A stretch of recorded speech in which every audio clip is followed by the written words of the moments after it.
better, yep. Try and do that.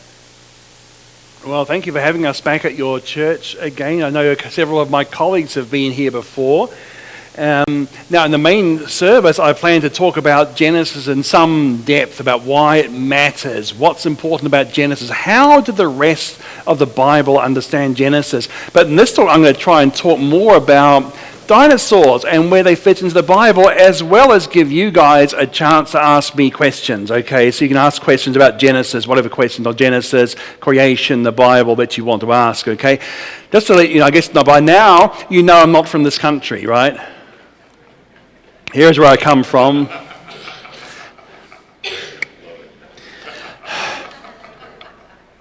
So you can tell I've come a fair way to get here. Well, one reason we moved here is we have two little granddaughters who live in Florida. So much easier to visit when they're in the same country. I'm also a chess master, a little hobby of mine. I play from memory sometimes, a little thing I do as a trick sometimes. It's actually, every square has a letter and a number, okay? So it's possible to communicate moves orally.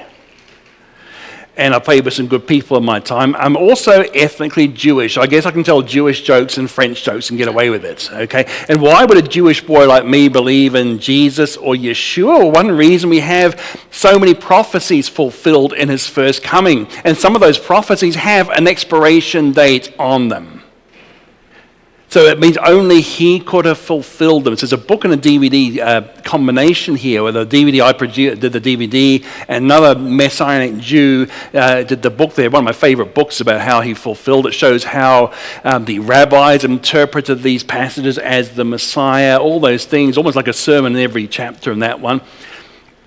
Now, another thing is we have a website, which you know what it's like to try to remember websites, isn't it? Creation.com is our website, so hopefully a bit easier to remember, but write it down anyway.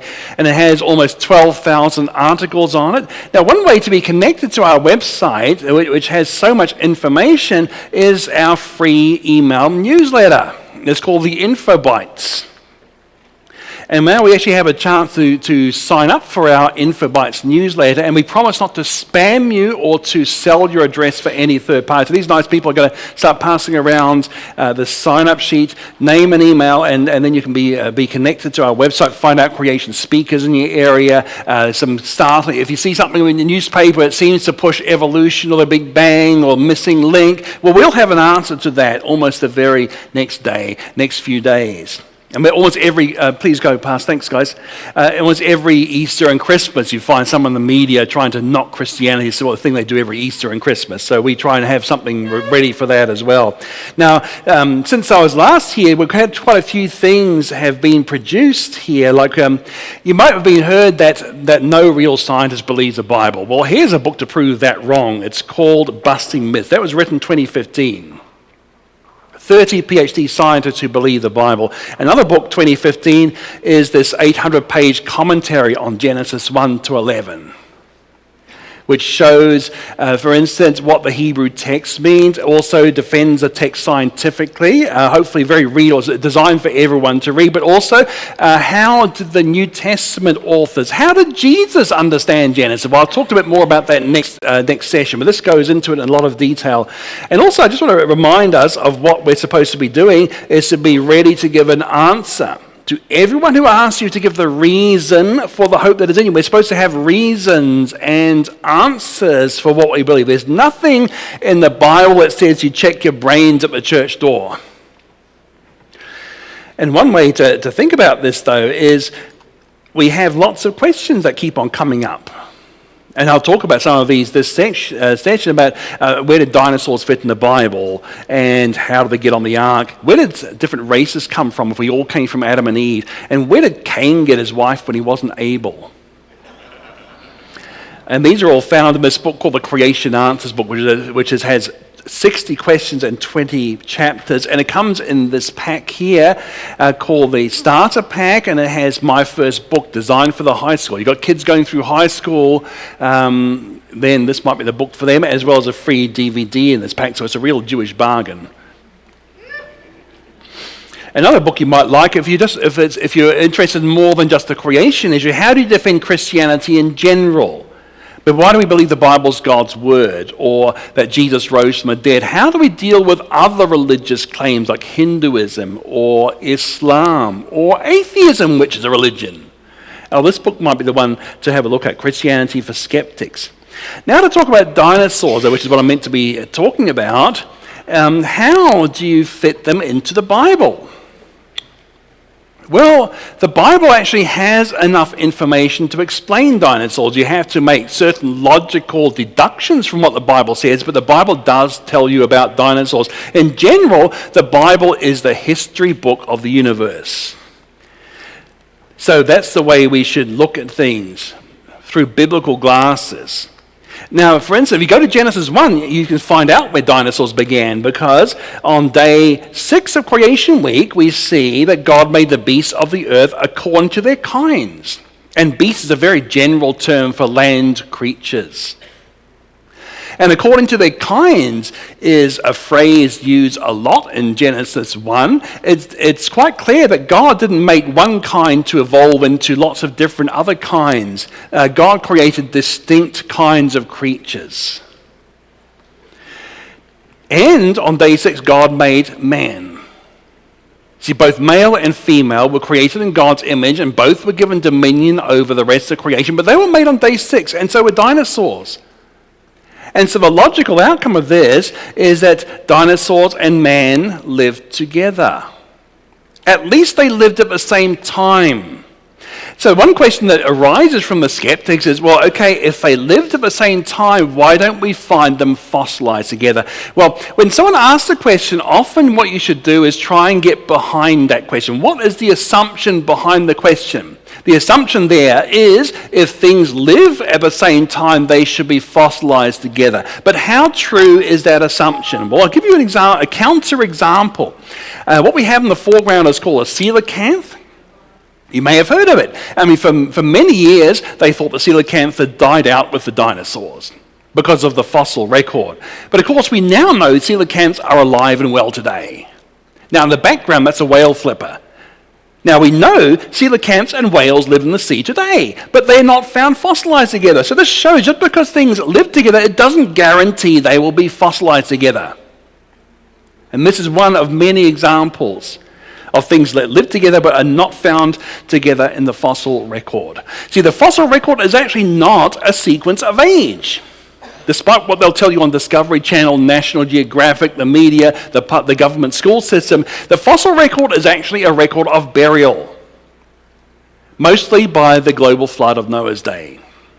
And the flood would actually bury things in certain patterns. Like the flood began in the ocean. So I'd expect to find marine creatures that live on the bottom of the ocean to be buried first, because that's where the flood began. So that's why we find shellfish at the bottom, marine creatures. Then we find the fish, which also live in the ocean. Then we find things at the border of land and sea. They're the amphibians. They live in both water and land. And then we find the reptiles. Okay, so we find a certain general order in the fossil because of the way the flood began in the ocean and eventually covered the whole land as well.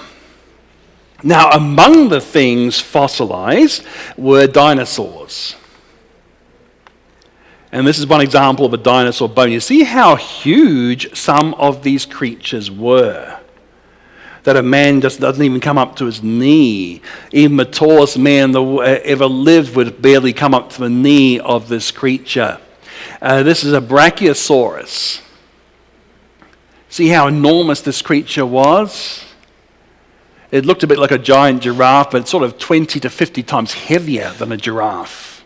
That's how massive it was. And it's called Brachiosaurus. A lot of the dinosaurs have Greek names. You see, Brachiosaurus means arm lizard, because his forelimbs were very long, so it had the sloping back and the upward neck. So very long, powerful, tall creature could eat very high leaves. And here's another view of this creature. So there's some spectacular creatures here. Now, the general term for the dinosaur with a long neck and long tail is a sauropod. Now, this is a different kind because you see how its hind legs are bigger. So this had a more horizontal neck, but it could sort of turn sideways and therefore not have to even move and eat a lot of plants all around where it was standing. So this is definitely a humongous creature as well. Okay, now what was the biggest dinosaur? That's an interesting question, isn't it? And we are limited by the fossils we find. Now, one claim has been something called the Amphicelius, which is so big it can't even fit on the page when compared with other dinosaurs. That's how big they claim this thing was. That seems to be the biggest claimed dinosaur. But then, what is this based on? Guess what all this is based on? Here's a picture of some big dinosaurs, and the white in the picture is the actual bone they found. This is what they claim. The black stuff is what they claim, but what was actually found? Just that thing. A single broken vertebra of the back. And it's been lost. We don't even have that anymore. All they found was a broken vertebra, which is very big. I will grant you that, but it's been lost. And from that single part of your backbone, they think they can draw the whole creature. I mean, imagine if a piece of your vertebra was found, they dug you up 1,000 years from now, and they made you look like a dinosaur or something, just from your backbone. I think there's a lot of guesswork there. So I don't think a lot of the claimed dinosaurs have very little in the way of bones. And the Diplodocus actually has most of its skeleton. The Brachiosaurus has a lot of it, okay? So really, I'm skeptical that you can actually work out how big a whole dinosaur is from one bone. I think the biggest dinosaur is something called Phytolonchosaurus. The biggest dinosaur from a reasonable amount of the skeleton being found. It has all its upper neck, not its head. We seem to be lacking in the heads of these creatures. They seem to fall off quickly after death, and we lose them, unfortunately. So that does seem to be the biggest one. About 3 years ago, they thought this thing called the Dreadnoughtus was the biggest, but then they seem to have downgraded that quite a bit. But again, they found quite a lot of the skeleton here, so at least they had a better claim for this one. But yeah, probably not the biggest anymore. Now, certainly the biggest thing that's ever lived, an animal that's ever lived, is a blue whale. Bigger than the dinosaurs. So there are big creatures living today. Now, some dinosaurs were small. I mean, some of them were about the size of a chicken, like the Compsognathus. Okay, there's some small dinosaurs, but the average size was about the size of a bison, a buffalo, the American buffalo, a bison. That's the average size of a full-grown dinosaur. So they were quite big creatures, okay, on average. Now, then, okay, if the Bible is supposed to explain dinosaurs, why don't we find the word dinosaur in the Bible? Well, let's look at when dinosaur was invented. The word didn't exist until 1841. And you have English translations of the Bible hundreds of years before the word dinosaur was invented, the famous King James Bible. Okay, that wasn't the first English Bible, by the way. But that was 230 years before the word dinosaur was invented. So, of course, the King James is not going to have the word dinosaur in it because it didn't exist at the time. I mean, think of the word calculator. I think some of you older people, with all due respect, probably remember when calculators first came out. So you think they're very modern inventions, but in fact the word calculator goes back to about the 14th century. So the word calculator is a much older word than the word dinosaur is. So of course we're not going to find this word in the Bible. It was invented by an anti-Darwinian. Richard Owen was a leading paleontologist, fossil expert, and anatomist of his day. He was a staunch anti-Darwinian. It invented the word dinosaur, meaning terrible lizard. But it's very interesting when you look at the real history as opposed to the government school distortion of history. In Darwin's day, the main opposition came from the scientific community. Unfortunately, a lot of his support came from the Church of England, which is the opposite of what you normally hear of being science versus religion. Now, I believe the Bible does mention dinosaur, but just doesn't use that term. Like one example is the behemoth. Now, this is Job. God was sort of giving a creation lesson to Job. And one thing he says is, behold Behemoth. So Behemoth was something that Job was supposed to know about. And I made along with you, basically made at the same time. Both the Behemoth and Job go back to day 6 of creation. Their ancestors go back to day 6. And so therefore Job was meant to know about this. Now, one thing I forgot to mention is that thanks to what we know about the skeleton and where bones fit together, the tails were pretty much held out horizontally. I mean, some of the older books you see from the 60s and the 50s, you have the tails dragging along. No, that's not true. It couldn't work that way. The dinosaurs did not look like, the T-Rex did not look like a kangaroo. All the dinosaurs seem to have pretty horizontal tails, held out quite rigidly, okay? That's the correct structure as we know from where the bones locked together. They had to be horizontal. Okay, so look at this creature, Behemoth. And one thing which is extremely distinctive is the Behemoth has his tail like a cedar. Okay, now then you look at some of the study Bibles around, and they claim, well, Behemoth, that's a funny word. In fact, Behemoth is actually not even a translation. It's a transliteration. The Hebrew there is Behemoth, which is a plural term. Behemah is the singular, Behemoth is the plural. So the Behemoth is the beast of beasts. Behemah, beast, so Behemoth, the beast of beasts, the greatest beast that God had made. That's what Behemoth means. And they don't know, well, what does it mean? And some study Bibles say it could have been an elephant. But do you think an elephant has a tail like a cedar?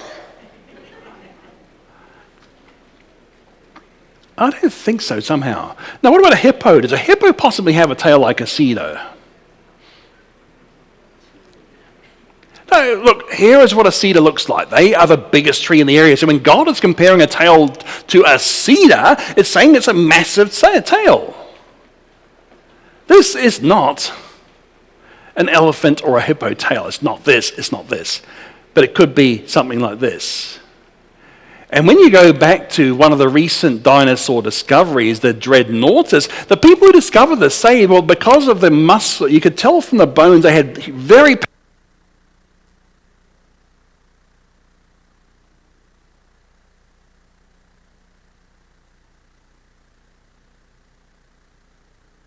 How am I now? Yeah, that's good.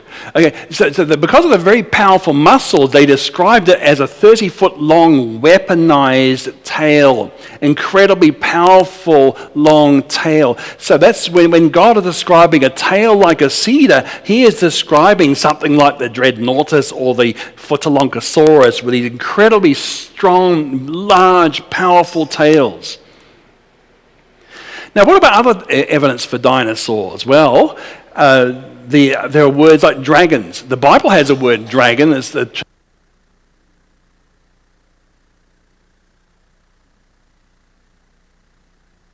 keeps on coming out. Okay, try this. See, here's one dragon which is described, an iron.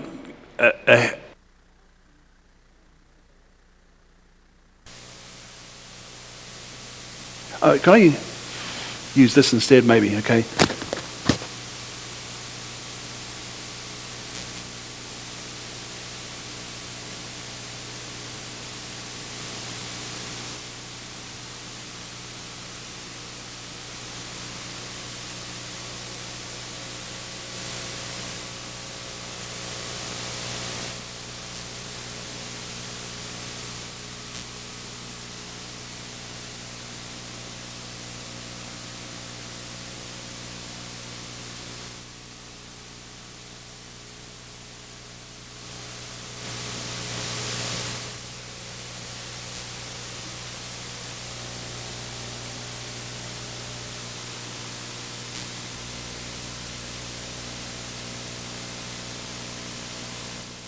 That looks like that. You have carvings of so-called dragons. Well, thank you, sir.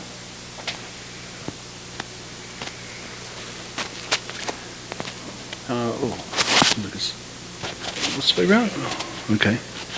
How's this? Oh, very good. Okay. Thank you. Thank you. Oh, thank you. Okay, so you see this Chinese dragon, which looks incredibly like what we now know a Protoceratops looks like. Another one. This is a tomb in England of a bishop even. And you see how you have some undoubted living animal like bat, fish, dog, bird, but then you have animals which are no longer living today. See, so you've got the real animals along with animals which are extinct now. But it does seem like they were trying to draw real animals, like these dinosaurs with their necks fighting each other. This is an extinct amphibian called Eriops. Here's another interesting thing with a humongously long neck, so Tanystropheus, that's the thing. So this is things which are combined with real animals. And think of a Chinese calendar. You know the Chinese calendar with 12 different types of animals? See, one of those is a dragon. But all the others are real animals which are undoubted today. You have a rat and a monkey and a snake. All these things are real animals. And the dragon is treated just as another animal. It's not as a mythical creature. So it seems that when they drew the Chinese zodiac, they intended that the dragon was just one more animal. And in fact, we can find things more in this book called Untold Street Secrets of Planet Earth. It's called Diagram, which it's a very nice coffee table book which has all these pictures of drawings, statues, carvings, and then compares them with what we know of dinosaurs. And we have a few other dinosaur books around as well, which will be good. Here's one which is very new, only last year, so you wouldn't have had this available last time we were here, called Exploring Dinosaurs with Mr. Hibb. That's a nice new book we've got there. And this is a good little documentary, Dragons or Dinosaurs. Now, then this asks, what happened to dinosaurs? Well, how would you get a fossil? Just think about that. You see, it's actually quite hard to get a fossil. Do you know of any roadkill that's got fossilized? Do you have farms close by here? Do the farms have fossil cattle or fossil sheep? But surely lots of cows and sheep die on farms. Where are all the fossils? It's not going to happen, is it? See, what happens, of course, the dinosaur, the dead creature it rots away. It gets eaten by other things. In fact, just in Australia, in the last year or so, they did some experiments on dead young crocodiles. And they found that after death, the skeleton rots and the skeleton falls apart. Except if you bury it under quite a lot of stuff. You see, if you bury it under quite a lot of sand, it doesn't. It actually keeps the carcass in place. But if it's not enough sand, then of course the thing that bloat. You see, when things die, they bloat. You see, so it's pretty unpleasant, yucky stuff. But that's what happens. Sorry. Okay, and they actually have escaped the burial. Unless the burial is deep, they'll just float and come up, you see. So it's not very nice, okay? The point is, to get a fossil, you have to bury it quite deeply. And when you've got fossil huge dinosaurs, you can imagine the amount of water and mud that's needed to bury a huge dinosaur. You need lots of water and mud to bury anything to become a fossil. So the fact we find fossils is very good evidence that we have had enormous amounts of water and mud in the past to bury the things. And also it had to have happened really quickly before the thing had a chance to rot. And some of it is extremely quick, like these fighting dinosaurs here. See, whatever buried them was so quick, they didn't have a chance to get to break off their fight and escape. So this is a famous fossil of fighting dinosaurs from Mongolia. And the other thing is, with the dinosaurs, when creatures have long necks, I mean, think about the leverage. If you're trying to hold something out far away, if you're trying to hold a weight, you hold it far away, the leverage is against you. It's hard to do, isn't it? So when you have very long necks and tails, the muscles can't do it very well. So what they have is a strong ligament, elastic ligament, to help hold up the neck. So that's a very important thing. But after death, of course, the muscle's no longer working, the ligament's not quite strong enough, and the thing will flop down. But then, if the creature is buoyant underwater, now the ligament is strong enough to pull the head back. This has been shown with creatures living today with long necks, okay? You have this ligament underwater, the head springs back. And this is a posture we find a lot with dinosaurs. They even call this the dead dino pose. If you go to a museum, I think you'll find a lot of the fossils have this pose with the neck thrown back. And this seems to be very good evidence that these were underwater around the time of death. So you have to think, what would actually produce a lot of water to cause animals to be underwater when they died?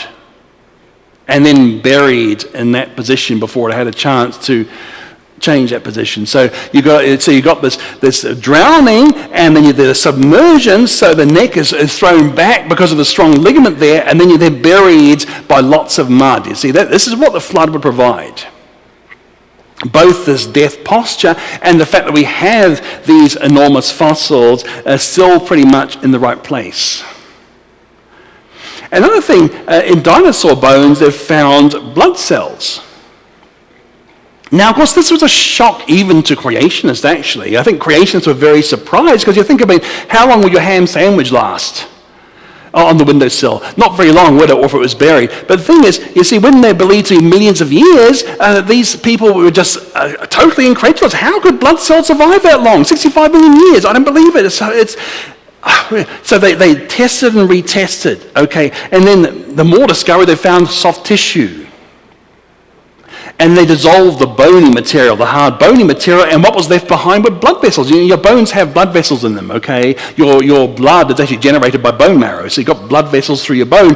Now, dissolving the bone, you get the blood vessels left behind. And under a microscope, we find blood cells. And sometimes there's so much detail that you can even see the fine structure of the bones there. I mean, to preserve that sort of fine detail, and you're finding proteins. And even, it's so many things that you shouldn't find there. If they were millions of years old, it's just not possible these things could have survived, because we can measure how fast these things break down. And even DNA has been found. Now, you might recall in late 2015, the Nobel Prize for Chemistry was awarded for discovering how unstable DNA is. And there's just no way DNA would survive millions of years. And yet DNA has been found in dinosaur bones. So these are things in dinosaur bones that should not be there if they were millions of years old, as the secular world complains. But it makes sense if the world was only a few thousand years old, and these dinosaurs were buried in the flood that was about 4,500 years ago, according to the biblical timeline. So we see, in fact, dinosaurs, far from being evidence of millions of years, they are very good evidence for a much younger world, because we're finding the fossils in the first place, so evidence of a flood, but finding blood cells, blood vessels, proteins, DNA, is evidence they were buried not very long ago. Not very long ago compared to the millions of years that get bandied around so much. Of course, I think 6,000 years is very old. It's very old, okay? It's all a relative term. I think anyone over 60 is old, okay? Sorry. It's relative, okay? So 6,000 years is an old Earth. I mean, people call us young Earth creationists, but that's only young in relation to millions of years. But it's not really that young, okay? Okay, how did dinosaurs survive then? Because they must have been buried in the flood. And then we have an explanation. What happened to them?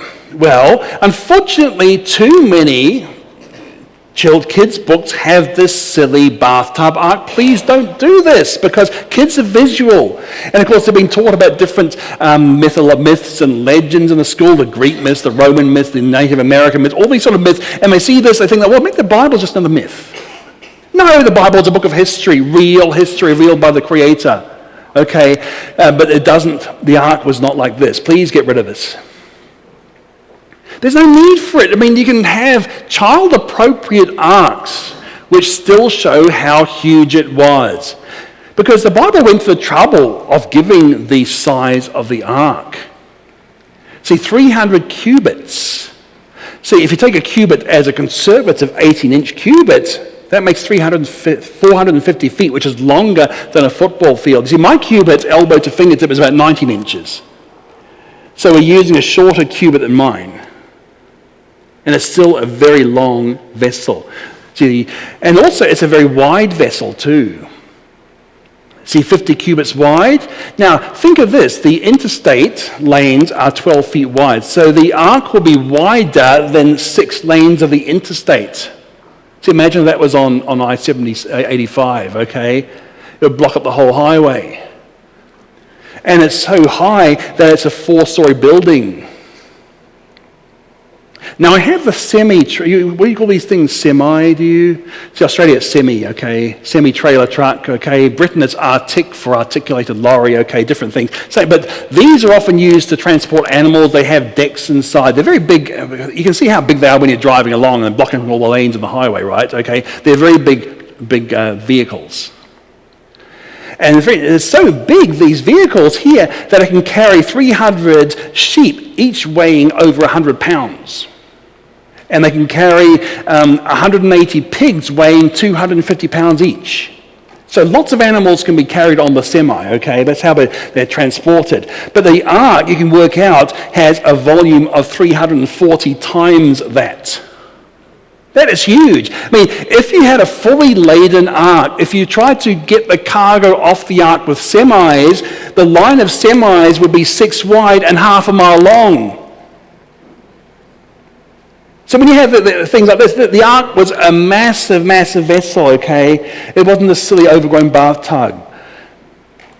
And so then let's have a look at how stable it was. You see, God knew what he was doing when he gave this dimension. It's extremely stable. You see, now there are skeptics who say the ark was borrowed from something called the Gilgamesh epic, a pagan epic, okay? But one problem is the Gilgamesh ark was a cube, which is a stupid shape for a boat because it would capsize. But it makes sense if Genesis was the original and Gilgamesh was the copy. Because the ark has 3 different dimensions. A cube only has 1 dimension, you see. So when it became a legend, they lost the 2 dimensions, made it look much bigger by having a cube.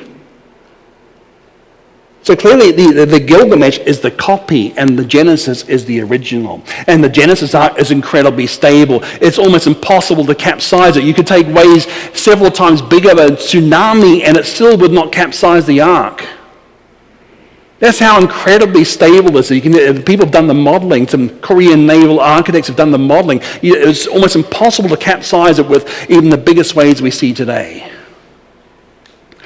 Now, the dinosaurs on the ark then? Well, I think they had to be. And the reason I say this is we find the fossils. What caused the fossils? They were caused during the flood. Noah was told to build the ark before the flood. And he was told to take 2 of every kind of land creature. And since dinosaurs are land creatures, 2 of every kind of dinosaur must have gone on board the ark. See, that's logical. But how many kinds are we talking about? Well, the horned dinosaurs. How many were there? I mean, was there so many different kinds, or are these just varieties of one kind?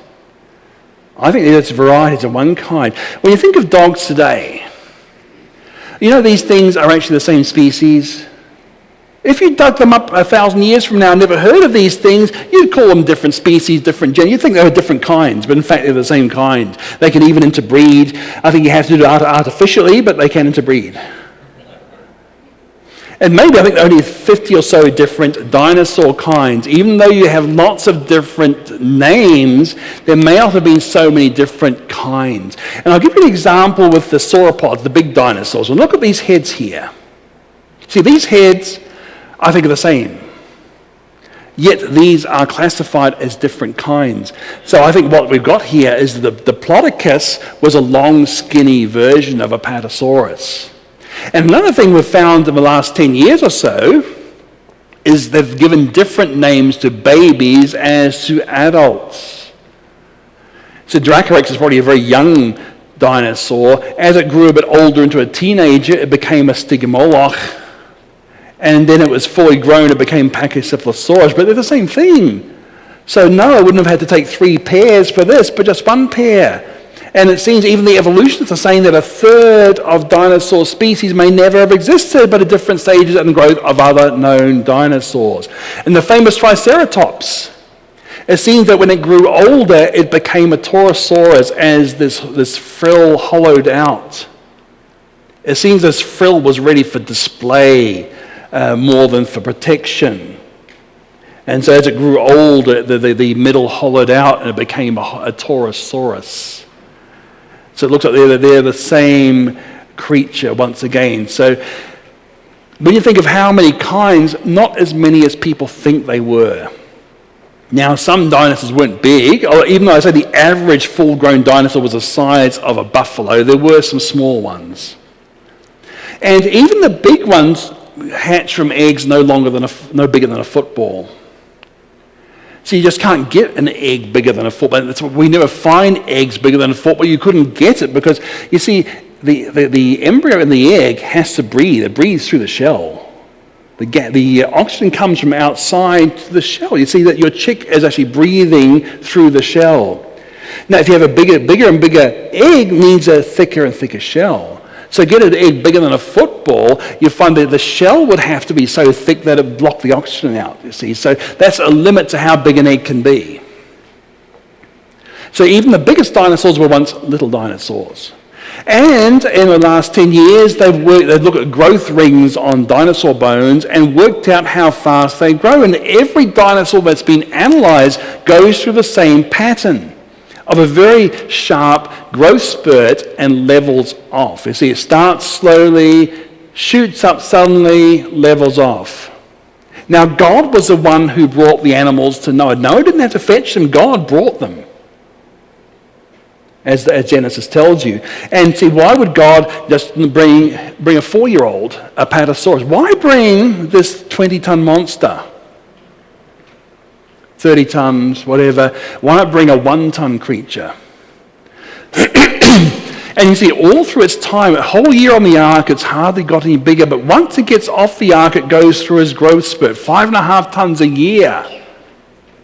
And then levels off, you see. So when you realize that the animals were not that big when they went on board the ark, again, the ark has plenty of room to take all the dinosaurs when you realize how big the thing was. Okay, what happened to the dinosaurs? Well, I told you that most of them were wiped out during the flood, but 2 of every kind was preserved. So something happened to them after. Well, evolutionists don't really know. Here's one theory that's been seriously proposed, the junkie theory, where you have narcotic plants evolving and the plant eaters get stoned, and then the meat eaters have nothing left to eat. And you have the constipation theory, which says that you have low roughage plants evolving. And again, the plant eaters die off and the meat eaters have nothing to hunt. Then you have the popular meteorite impact theory, asteroid impact, okay? The problem is, if such a thing was so destructive, then why didn't it wipe out things like frogs and lizards and crocodiles? Why did it pick on the dinosaurs? How did the crocodile survive? So it seemed to wipe out the wrong things. And it also seems to be in the wrong place as well. See, remember I told you about what the flood means. A flood is a sequence of burial. Now, if you accept the evolutionary viewpoint, the flood is a sequence of age, which I don't. Let's argue that, okay? Except the flood's a sequence of age. The meteorite happened too late. Most dinosaurs have become extinct before the meteorite impact, if you accept their dating methods. So how could the meteorite impact have caused the extinction of dinosaurs before the meteorite hit? It can't work backwards in time. Okay, so there's a timing problem as well as the type of things wiped out. So that has its problems too. So we have this admission here. Everyone has their own favorite mechanism. We don't know the facts, so you can operate on your own intuition. So evolutionists haven't got really a clue. I think what happened is that humans hunted them. So evolutionists won't accept that. Evolutionists believe that dinosaurs died out millions of years before humans existed. But I think they didn't, so I think humans hunted them because they were huge threats. Now, could they hunt them? I think so, because you think of Moby Dick, one of the first great American novels. You know, the sailing ship, handheld harpoon, almost wiped out the whales. And whales were bigger than dinosaurs. They had the home turf advantage being in the sea, and they had bigger brains, so were more intelligent. And yet, most of the time, the humans won, except for Captain Ahab, who didn't, okay? So why wouldn't humans beat the dinosaurs when on land, humans can have fire and build traps and use poison darts, for instance? So I think humans would see the dinosaurs as huge threats. In fact, in Genesis, after the flood, we have this man called Nimrod, a great rebel against God, but was famous for his hunting ability, and maybe he got this rebellious following because he was such a good hunter and people followed him instead of God. And hence, it's quite possible he was the instigator of the religion at Babel, but he was known as a great hunter. So what did he hunt? Maybe he hunted some of these big creatures. So just to close here, what have we learned from this? See, dinosaurs are a very good teacher. They tell us about God's creativity. I mean, there's so many different created kinds. Even if it's 50 created kinds, it's enormous variety and shows God's creativity. And so people have no excuse for denying God because what's revealed there is plain from his creation. Then they tell us about the fall because they're dead. Death is a penalty for sin. So dinosaurs are evidence of the fall. And they're evidence of the flood. That's why we see the fossils, because of the global flood. And which means that we see about God's judgment. But also God's providence. And even, if you like, because God saved Noah and the animals on the ark. And even the gospel, in a sense, because there's only one way to escape the judgment of the flood. That's to go on board the ark. There's only one way to escape the judgment on sin, and that's through Jesus Christ, the God-man who took upon himself the sins of the world. That's the only way to be saved today. So one way of physical salvation during the flood, one way of spiritual salvation now. So now I've got a chance to throw open some questions, and the only rule I have is that what you say must end in a question mark. And if you like, I will repeat the question so everyone else can understand it, okay? How's that? That's fair, isn't it? So who wants to ask me a question? Yes, sir. I've read that the total amount of water that exists on the earth is sufficient only to cover the earth to a level of, say, 1.5 to 2 miles. That's about right. And, of course, there are many mountains on the earth that are, 5 or 6 miles tall. Is the belief that the massive destruction and uprootal of things during Noah's flood was sufficient to raise mountains from that level after the rains stopped falling, so that they were at one time underwater, but yes, as the flood ended, the mass movement of tectonic plates shoved them up so that we have the high mountains we have today. Well, that's exactly right. And it's interesting that you may have heard of Alfred Russel Wallace, who basically scooped Darwin on evolution. You've heard of him? Okay, he was very famous, the co-discoverer of evolution with Darwin. Okay, now he also did a calculation that if the mountains were flattened down, the ocean bottoms were raised, so everything was totally smooth, the water on the earth would cover the whole earth to about 2 miles deep. So you're totally right there. There's plenty of water to cover the whole earth as long as it was smoother than it is today. And indeed, the mountains that we see today were pushed up after the flood as you have much more violent motion of the Earth's crust, the tectonic motion, and also the sediments were softer. You can tell that because some of the sediments are bent, you see. How do you bend a rock? Tell me. What happens when you try to bend a rock? So the only way you have these curved strata is if it was bent while it was still soft. And another thing, on Mount Everest, there's actually marine limestone on the summit with bottom-dwelling fossils. So that shows that Mount Everest was once underwater. So this is definitely consistent with being pushed up after the flood. During and after the flood is when most of the mountains we see today, they were definitely post-flood mountains. So the answer is the flood didn't have to cover the mountains like Everest because the Everest didn't exist then. So they're basically on the right track here. The Creation Answers book has a section on that too. Okay, question. Who has another question?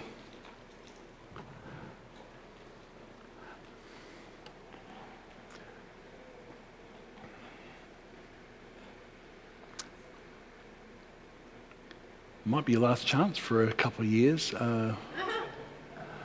Of course, you look at our website if you're too shy to ask. Our website and my commentary has a lot of stuff, but I mean, if you can ask something now. And also, I don't think there's any such thing as a stupid question, except for the one that should be asked and is not asked, because what you may want to know is what other people may want to know and are also too shy. So when you ask a question, you may be benefiting not just yourself, but other people too. Certainly possible. Oh, the young lady up the back there. Favorite kind of dinosaur? Sorry? Favorite kind of dinosaur? Oh my goodness. It's a good question, actually. I think probably one of the sauropods, like Phytolonchosaurus, maybe. Because when you get that big, there's no enemies, because it's just too big to be a threat from any other thing when you're that big, with that powerful tail. And so I think size was the main defense weapon these things had against the plantae. That's why I think when you find the very big animals, they don't have too many injury marks on them. When you think of the T-Rex, the T-Rex fossils are very injured. They've got infections, they've got broken bones, which are partly healed fractures, and scars from fighting each other, and scars from when a prey didn't want to get eaten and fought back, you see. So they were quite injured, but the sauropods seem to be very free of injury because it's so big and protected from nasty things. They grew so quickly, they actually got out of range of the predators quite quickly, it seems. Yes, young man. How long will each dinosaur live if volcano didn't erupt? Oh, if a volcano erupted, well, I don't think many things survive a volcano. And during the flood, there would have been lots of volcanic eruptions too. So you have volcanic eruptions during the flood, which would not be very good. And it would also cool the earth down after the flood. So you get an ice age after the flood thanks to volcanic eruptions. They push out lots of ash and aerosols into the air, which block the sunlight out. And that would cool the earth down, which is why we have an ice age after the flood, because of volcanic eruptions. Now, the other thing you need for an ice age, just since we're on this topic, is you've got to have something to get the snow up the continents. You see, evolutionary ideas of ice age are wrong, because if you cool the whole earth down, how do you get the evaporation needed for clouds to drop snow? Snow comes from clouds comes from evaporation. So if you have just cold earth, you're not going to get the evaporation. But the flood would also erupt lots of hot water and volcanoes into the ocean, so the ocean would be warmed up by the volcanoes underwater. So you have the perfect condition for an ice age after the flood, and that's warm oceans and the cold land, thanks to the volcanoes erupting. So there you go. You helped me answer another question.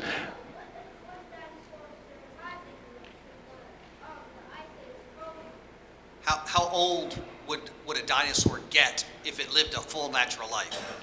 Well, that's a good question. I think they could have lived possibly half a century. At one time, they thought the dinosaurs took a long time to grow that big, but with this, we now know that the dinosaurs grew very quickly. So maybe the dinosaurs may have lived to sort of 30, 40 years rather than 100. At one time, I thought that they had to be 100 years old to get so big, but we don't think so anymore. So maybe 50 years for the bigger ones. Maybe 100 years. It's sort of hard to know once they get past that, because we haven't got enough of the growth rings to tell. But I'd estimate 50 years.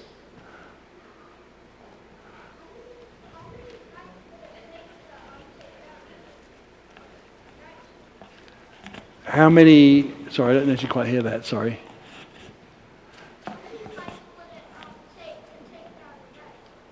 How many what's? Fights. Oh, good. It turns on the dinosaur, I guess. I'd say when you have a T-Rex that's actually got 6-inch long teeth, I'd say one bite of that could probably cause enough blood loss to take down a dinosaur. But the very big ones, I think they're just too big. I mean, think of elephants have skin which is 1 inch thick, okay? I'd say these big dinosaurs probably had even thicker skin, so it'd be very hard to take them down. I said the biggest dinosaurs, there's nothing but take it down. They'd try and go for the calf, the younger specimen. They wouldn't try and take the big one.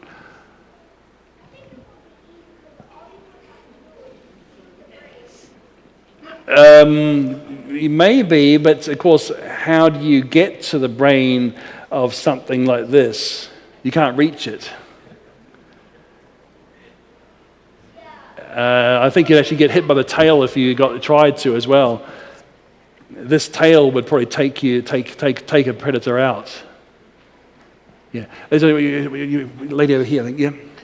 Yes, I have a vague recollection that the method that they come up with for this, 60 million years or whatever it is based on the dating method. Yes. Could you explain why that is inaccurate? Or Well, I can do. I just want to mention that we do. I remember that book I mentioned. This book has a chapter 4 is all about that. Is we're running out of time, so I just want to mention one of the most famous dating methods is carbon-14 dating. Okay, there's a lot more in chapter 4 of this book about dating methods, but carbon-14 is one which is surprisingly against the millions of years because carbon-14 decays very quickly. So you measure what's called a half-life, okay? See, a half-life is the time taken for half the stuff to decay. And so after a second half-life, there's a quarter of it left, then there's an eighth, and a 16th, etc., okay? Now, the half-life of carbon-14 is 5,500 years. So if you do the mathematics, if you get to 1 million years, you shouldn't be able to detect any carbon-14. And yet they've found carbon-14 in dinosaurs. And they found carbon-14 in diamonds. Now, the diamonds are meant to be 1 billion years old or more, and diamond is a form of carbon that's also the hardest substance on Earth, apart from the human heart. Okay, so it's so hard, but it can't be contaminated. Once the crystals form, nothing can get in or out of the diamond, okay? And the diamonds, unfortunately for evolutionists, have carbon-14 in them. And they've found carbon-14 in dinosaur bones. But as I've told you, if it's over 1 million years old, the carbon-14 should all have disintegrated. So the fact that we're finding carbon-14 in diamonds, in coal, in dinosaur bones, show it hasn't existed even 1 million years, let alone 65 million years. And a while back in Creation Magazine, I wrote an article called Diamonds, a Creationist's Best Friend, about this whole issue, how carbon-14 is a very good ally of the biblical timescale and a serious enemy of the evolutionary timescale. This is the most famous dating method and actually shows a young Earth. You had a question, sir, right? Yeah. Yes, I know you speak about this a lot in your books, but I was wondering if you could share with everyone, since young Earth creationism teaches that the Earth is approximately 6,000 years old, and there are obviously many stars in the universe that are far more than 6,000 Okay, that'll take a little while to explain, but I've probably even got enough time to explain that. Can I just say that chapter 5 of the Creation Answer book answers that? Okay, all right. And also the Achilles heel. There's a book and DVD called Achilles Heel that was produced since we last came to this church, and that goes into that more detail. It's quite complicated to explain. I can't help it being because it talks about general relativity and time dilation, and the fact that evolutionists have more light years than years. So everyone has a problem with time dilation, actually. The Big Bang Theory has a problem with time dilation. They try and solve it by saying the universe expanded much faster than light. And in fact, just this year, there's a couple of people who have been saying, well, light was much faster in the past. These are secular people saying light had to travel much faster in the past to explain the things that we're observing. So everyone is accepting either that light was much faster or the universe expanded faster than light. Okay, and that's what I think is the basic solution here, is a super fast expansion of space. When God stretched out the heavens, you see, the rakia, the firmament, God stretched that out, day 2. And since God is not limited by space and time, he's not limited by the speed of light, because speed is distance over time. So God is not limited by that, and therefore I would say God stretched out the heavens much faster than light as well, to explain what we're seeing today. See, what the problem is called the horizon problem. You see, we see so much, when you look at the cosmic radiation, it's so uniform. How do you explain how uniform the cosmic radiation is? It's because they have to solve it by having inflation, which he says is just wishful thinking. So inflation faster than light, or else it's light faster than light. And also there are ideas involving gravitational time dilation. This is relativity. You know, your GPS satellite, I use it, the sat nav. I use those things to get here. I couldn't have found my way here otherwise. But the thing is, they have to take into account that time is running a bit faster out there. I would never have got here unless the GPS took that into account. And so during the expansion of space, it seems that the time was different. You see, you got this, you can see this sort of thing happening here, where you have, in fact, the time much faster in the expanding universe than on the Earth.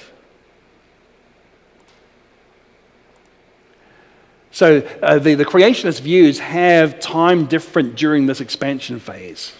And since evolutionists are allowed to use this, why can't creationists use it, you see? So expansion of space, gravitational time dilation is how you get light going from the distant stars in the time frame as measured by Earth clocks. You see, the Bible is concerned with Earth clocks. And it doesn't mean that the galactic clocks are the same as the Earth clocks, at least during that expansion phase. But you see, it's complicated, as I say. It's one of the most complicated things I have to explain. But as I say, Creation Answers book does explain it, so does my commentary, and so do the Achilles Heels DVDs. So it would take me about 20 minutes to explain it really properly. And I'll probably lose half the audience in doing so. Sorry.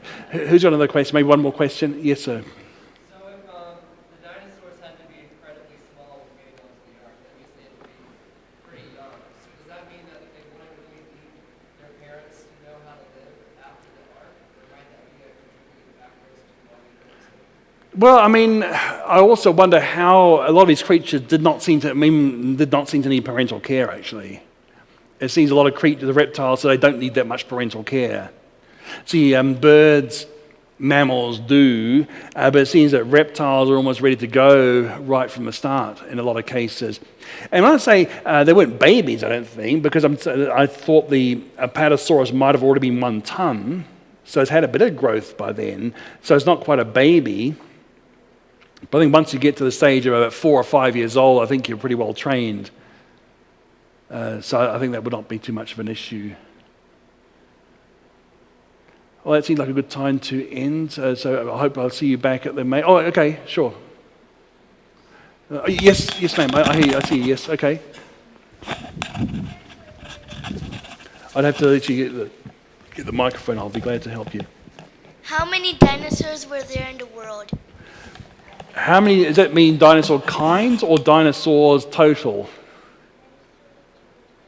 Well, that's a very good question, because there must have been a lot, because in some places you have huge dinosaur graveyards, which means you had to have a lot of dinosaurs to be buried in one place. You've got to have a big population. I don't exactly know how many there would have been. I would say probably more of the plant eaters than the meat eaters.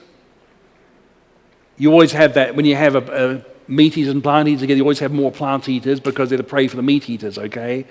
So, how many? I'm not exactly sure, sorry. Yeah. Okay, well, thank you. Can we give Dr. Sarvadi a big hand?